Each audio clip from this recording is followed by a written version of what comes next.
Hello, ఈరోజు నేను అటుకులతోటి సాస చక్కిలాలు చేస్తున్నాను. ఇట్లాంటివి చేస్తాను. ఒక గిన్నె అటుకులు, 2 గిన్నెల బియ్యం పిండి తీసుకుంటాను. ఇక చూడండి, 2 గిన్నెల బియ్యం పిండి ఈ గిన్నెతోటి. ఇది ఒక గిన్నెలు అటుకులను ఏం చేయాలి, మనం మిక్సర్ పట్టుకోవాలి, పౌడర్ చేసుకోవాలి. మిక్సర్ పట్టుకొని వస్తాను. అటుకులను మిక్సర్ పట్టుకున్న అటుకుల పొడి, ఇది 2 గిన్నెల బియ్యం పిండి, 2 కలుపుకోవాలి. దీంట్లో మనం కొంచెం పసుపు, కొంచెం కారం, కొంచెం ఉప్పు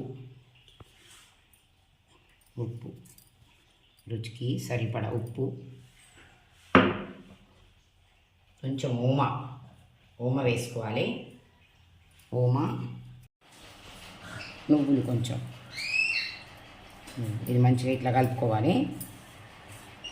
పిండి, అటుకుల పొడి, బియ్యం పిండి మొత్తం కలిసేలాగా కలుపుకోవాలి. మంచిగా కలుపుకొని దీంట్లో కొంచెం వేడి నూనె వేసుకోవాలి. ఆల్రెడీ నేను నూనె పెట్టాను, నూనె వేడి కావాలని. ఈ నూనె తీసి నేను వేస్తున్నాను. కొంచెం తీసుకోవాలి నూనె, గంటెతోటి తీసుకొని దీంట్లో వేసుకొని కలుపుకోవాలి. వేడి ఉంటుంది, మెల్లగా కలుపుకోవాలి.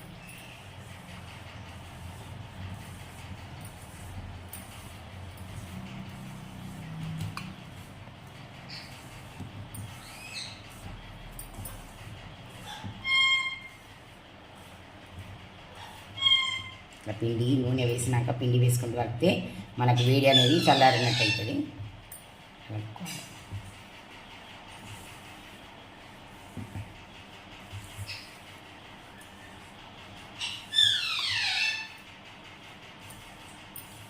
కొంచెం వాటర్ పోసుకుంటూ కలుపుకోవాలి. పిండిలో కొంచెం వాటర్ పోసుకుంటూ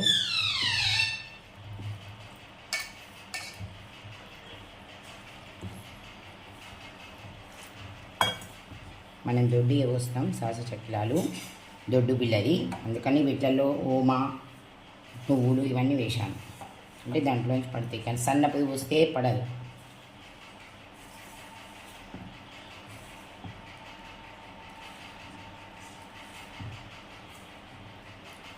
పిండి మంచిగా కలుపుకోవాలి.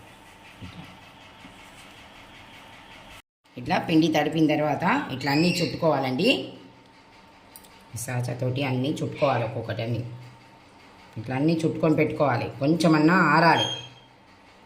ఆరినాక మనం ఫ్రై చేసుకోవాలి. సర్వతంతో చిన్నగా సర్వతంతో ఒక్కొక్కటి మెల్లగా తీసుకోవాలి, నూనెలో వేసుకోవాలి. చుట్టి పెట్టుకున్నాం కదా, అన్నీ మెల్లగా తీసుకోవాలి. ఇట్లా నూనెలో ఒక్కొక్కటి వేసుకోవాలి. ఇట్లా పెట్టి ఎందుకు పేపర్ మీద చుట్టి పెట్టుకున్నామంటే కొద్దిగా ఆరుతాయండి. ఆరాలి. ఆరితే మనకు తొందరగా ఫ్రై అవుతాయి. చూడండి,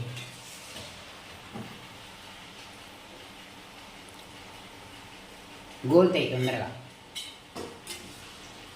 కొంచెం ఆరాలి. ఎట్లయినా ఆయిల్ ఎక్కువ పీల్చుకోవు, నూనెను పీల్చుకోవు.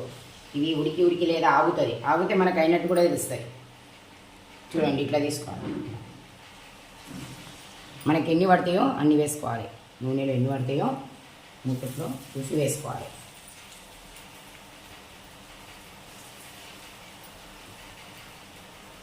ఇట్లా అన్నీ వేసుకోవాలి. కొంచెం నూనెలోకి వేసుకోవాలి. అప్పుడే ముట్టద్దండి, ఒక 2 నిమిషాలు కదిలియాలి. కొంచెం నూనెలోకి జరుపుకోవాలి. పక్కకు పడితే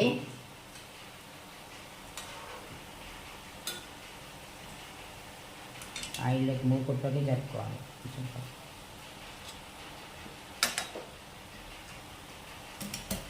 2 నిమిషాలు మనం ముట్టద్దు, గంటె పెట్టద్దు. సర్వతం కానీ జార కానీ పెట్టద్దు, ఎందుకంటే ఉడుకుతాయి. ఉడికిన తర్వాత 2 నిమిషాలకు మనం కొంచెం ఉల్టా వేసుకోవాలి.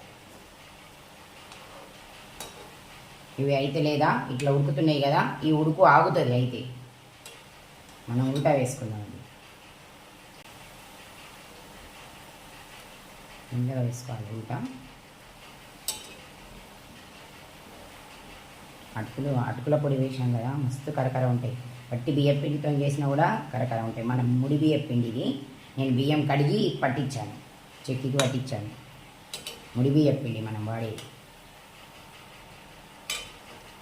కడిగి పోసిన బియ్యాన్ని ముడి బియ్యం పిండి అంటారండి. ఇది మనం ఎంత చెరిగినా ఎంత చూసినా ఏమైనా ఉంటే పోతే అని కడిగి పోసుకోవాలి. అందుకని కుసుకుసు వస్తాయి, కరకర ఉంటాయి.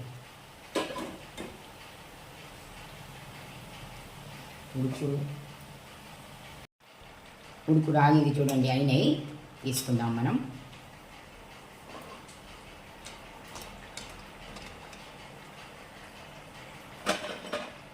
ఇట్లా తీసుకోవాలి, ఆగిపోతుంది ఉడుకుడు ఆగితే మనకు తెలిసిపోతుంది అయినాయి అని. అయిపోయినాయి ఇవన్నీ మొత్తం సాస చక్కిలాలు మొత్తం రెడీ. మొత్తం సాస చక్కిలాలు, కొంచెం అటుకులు కలిపి బియ్యం పిండి.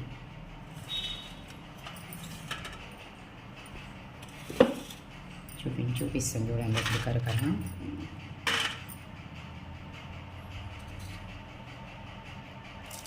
చూడండి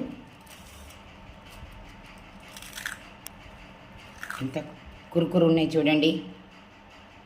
కరకర ఉంటాయండి తింటే. చల్లారిన కొద్దీ కరకర అవుతాయండి. మీరు కూడా మీకు ఇష్టమైతే చేసుకోండి. బాయ్ అండి.